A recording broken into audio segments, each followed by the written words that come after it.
نور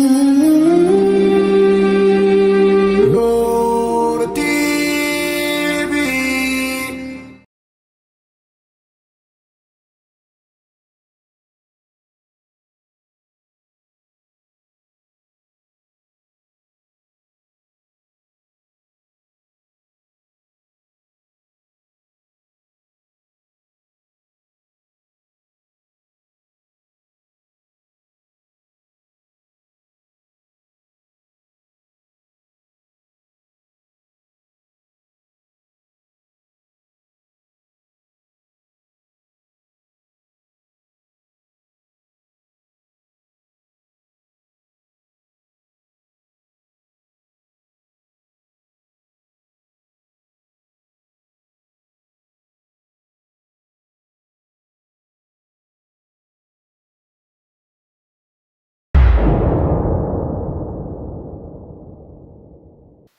بسم الله الرحمن الرحيم.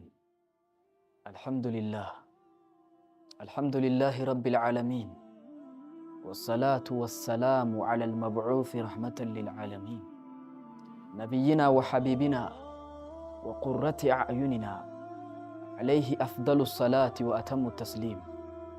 وردفتوتك كم بيا كيسا كم بيا ألا بكما جرتنت بقى ربي ولدت نديبسه sagantaa seena qabeessa, sagantaa gorsaa fi qorsa of keessaa qabu, sagantaa qalbii dhukkoofteef dhoqqoofte faayaa, mata duree faaya qalbii jedhuun sagantaa akkasii walitti deddeebi'aa jirra. Guyyaa ardhaa yoo rabbi fedhe dubbii raajii, dubbii ajaa'ibaa ka silaa nama mara ilaallatu, nama maraaf gorsa ta'u qabannee walii dhiyaanne. أكان جد الرسول ربي صلى الله عليه وسلم كل الناس يغدو نمني مرتي إن غنمسا إن بري صفتين غنمتي سينجد سي بريتي أتين لا جرتو متانك دغرن بولي أفانك أغبون بولي إجيت الريبان دبني هل كانك برين دبني bariin kee nagaan dhabne rabbi kunu asii ka'ee daawwataa jirta. Bariisifachuu ganamatti seentu kana keessa lubbuu kana namni gurguraadha Rasuul Rabbi sallallahu alaihi wasallam. Lubbuu gurguru kana takkii ibiddatti gurgura, takkii ibidda sanirraa bilisoomsaadha Rasuul Rabbi sallallahu alaihi wasallam.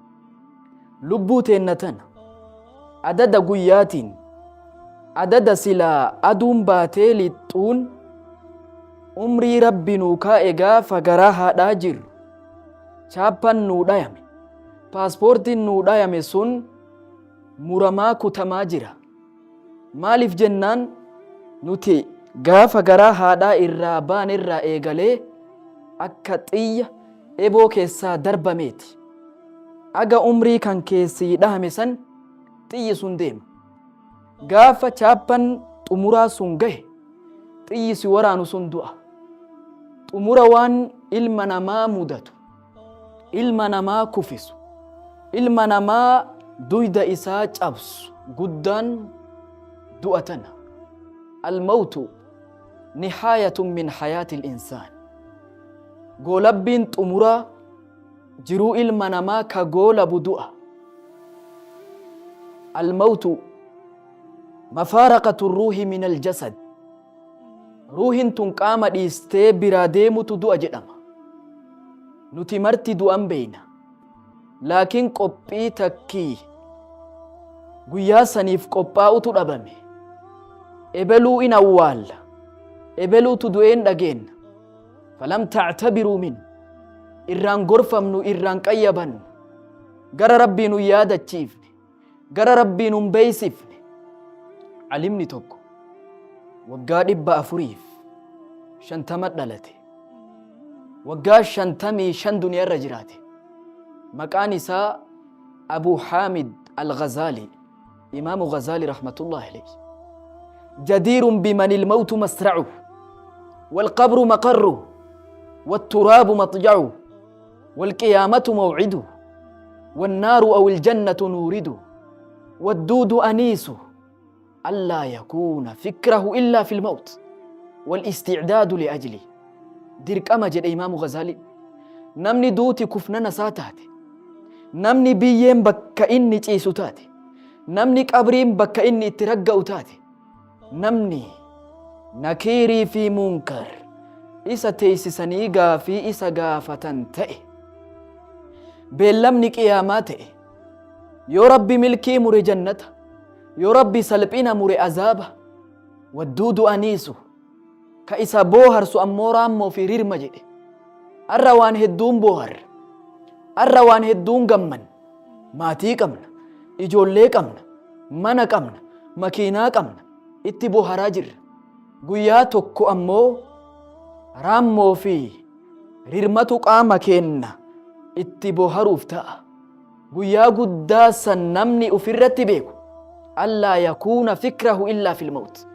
Wanni inni itti yaaduu qabu, wanni inni itti yaadda'uu qabu du'a tana malee wanni tokko hin jirtu jedhee lafa kaa'e Imaamu Ghazaaliin rahmatullahi alayhi.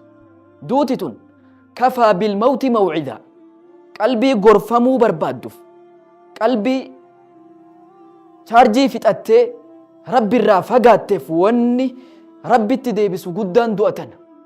Intala tokkotu Aishaatti dhufe, yaa Aisha, qalbiitu na goggogee, qalbii tiyyatu iimaana fixate, nan jiituu qalbiin tiyya akkam haa ta'u jennaan du'a tana yaadachuudhaan, du'a tana yaadannoo isii heddummeessi qalbiin si laafti jedhe jetteen Aisha radiyallahu anha. Rasuulillee alayhi salaatu wassalaam akthiruu dhikra haazimi lazzaat, jiruu duniyaa tana tanamatti murtu qaaxi'u lazzaat, si'ii mi'eeffata sitti toltee deemtu ka sitti murtu du'a tana. Jiruun duniyaa akka maastigaa takkii waan nyaatamu kanaati. Maastigaan kun jalqaba mi'aa sitti tola, booda garuu bushaa dhufa. Jiruu duniyaa tana ka busheessu ammoo du'a tana jechuudha. Namni tokko du'a tana irraa nafu bakka feete man jiraan, walaw kuntum fi buruujin mushayyada, mana tolfamee jabeeffame, mana dhagaa fi bolokeetaa fi simmintoon cufamee tolfame kana keessallee osoo jiraattan isinitti dhaqqabdiidha rabbi duuti. Kullu nafsin dhaa'iqatul mawt. Lubbuun tuni marti, lubbuun dachiirra jirtu marti du'a tana dhandhamuuf teetteedha rabbi subhaanahu. Salafa duraan darbe keessaa Rabii' ibnu Khathiim nama jedhamu tokko ture. Rabii' ibnu Khathiimiin kun darasaa barataa Abdallah ibnu Mas'uud ture. Namni kun lukti isaa laamsha'ee ture, luka kana hin qabu. Garuu masjida rabbii yoo dhufu taharraka kasulhufaat, akka qocaa lafa tiratee masjida dhufa jedhan. Nutiin irra miila qabnu, nutiin irra deemsa dandeenyu, miilli keenna yaamicha rabbi owwaatu dadhabe hedduu keenna. Garuu namni kun luka hin qabu, masjida osoo luka hin qabne shunquuqee dhufa jedhan rahmatullahi alayhi. Namni kun mana isaa duratti boolla qotee duyda isaa boolla sanitti maxxansee keessa gadi seenee fuula samitti ol deebisa jedhe. Achi keessa taa'e rabbiin zakkara jedhan. Tokkotu irra tare osoo inni achi keessa taa'u. Yaa booma akkana goota jennaan boolla kana qabrii ittiin yaadadha jedhe Rabii' ibnu Khathiim rahmatullahi alayhi. Qalbiin tiyya osoo qabrii irraanfatuudhaan daqiiqaa gabaaba dagattee lafasadat in baddi jedhe jedhan rahmatullahi alayhi. Qalbii teenna wanni balleesse du'a tana irraanfatuudha. Li'anna al-mawta ya'tii baghtatan, duuti tun dafqa tasa namatti dhufti hin beekamu guyyaa du'an. Walaa tadrii nafsun maadhaa taksibu gadaa, lubbuun boru waan dalaydu hin beeytu, boru bakka jirtu hin beeytu. Arra hin jirraa, arra hin deemnaa, arra fayyaa qabnaa, arra nagaya qabnaa, arra akka feene deemnaa, hin nyaannaa, hin dhuynaa, hin uffannaa, hin bobbaanaa, hin galla. Guyyaa tokko ka rabbi nu qabu hin beeyne. Gaafa ilmi namaa garaa haadhaa jiru rasuul rabbi, rabbi malakaa ajajee waa afur akka godhaniif jedhe. San keessaa tokko ajala guyyaa inni itti duniyaa tanarraa deemu chaappaan dhahaaf jedhan. Guyyaa tokko garuu nuti gaafa chaappaan keenna sun galma gahe bararuuf deemna. UK fi Kanada, Awustiraaliyaa, Ameerikaatti hin bararruu bar. Dachii tana jala guyyaa tokko qabrii tana biyyee nurratti safaruu deeman. obboleeyyan islaamaa duuti tun osoo ka haftu taate rasuula rabbii irra aftii turte sallallahu alaihi wasallam. Rasuulli gaafa xumuraaf duniyaa tanarraa deemuuf ka'an dhukkubsatee dhibamee qabamee ciise firaasha du'aarra ciisaa jiran mana Maymuunaa ture jalqabaaf osoo achi ciisaa jiru ajmicuu lii azzawjaati dubartii kiyya beerran kiyya mara walitti naa qabaa jedha rasuul rabbi. Martiin dhaabbatte tarree galte yaa jara keen ata'dhinunii an umarrida fi beyti Aa'isha mana Aa'ishaatti dhukkubsadha heeyyama naan gootanii jedhe rasuul rabbi sallallahu alaihi wasallam.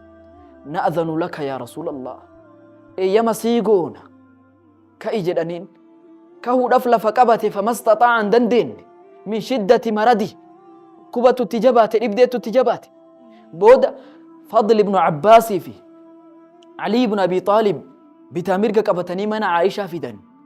Gaafa achi ciisan xumuraaf minbara gubbaa ol koranii dhaammatanii gadi bu'an.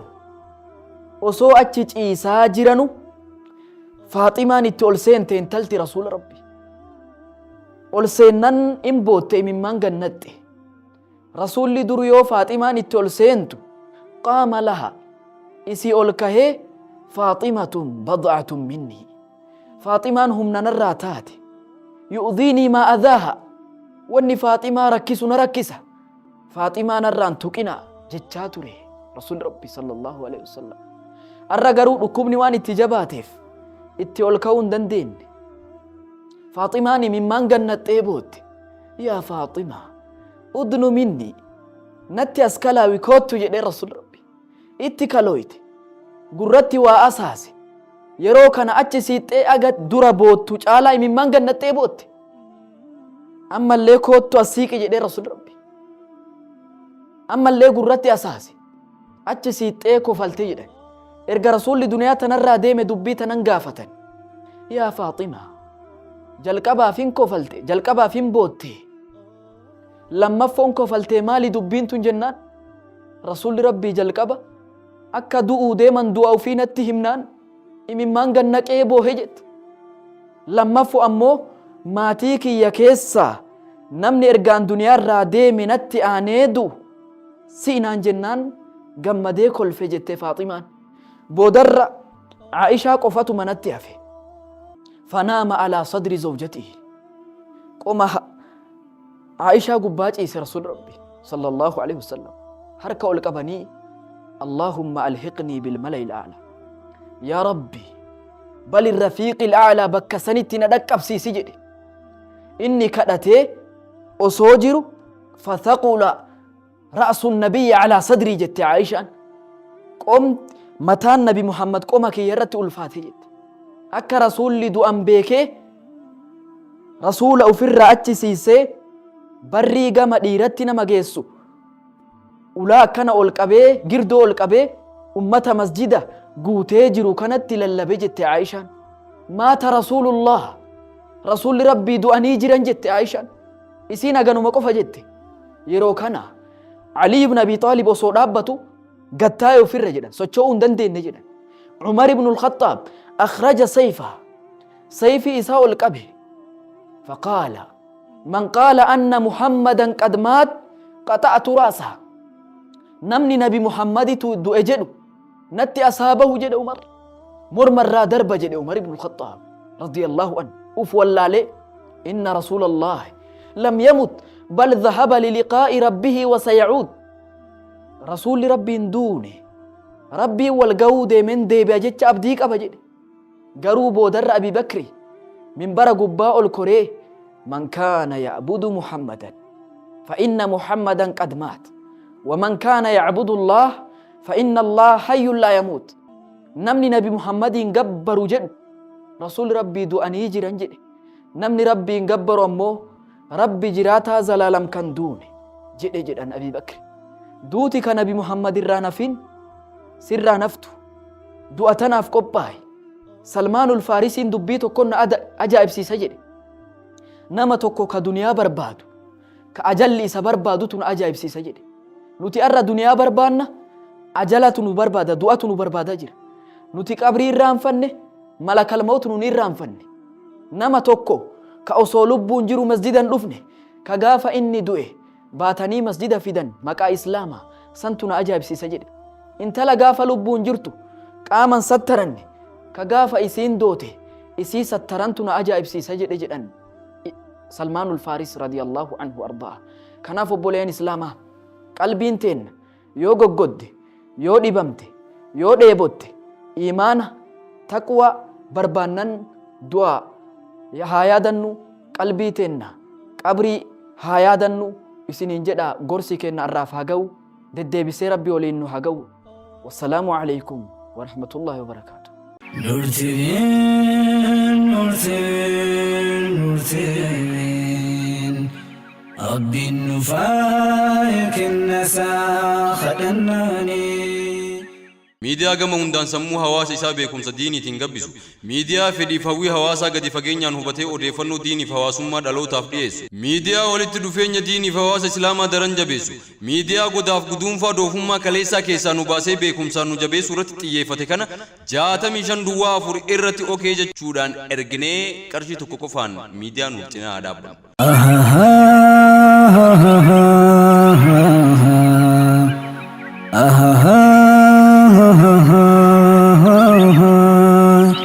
akkana kaagumiin nurraa barbaachisu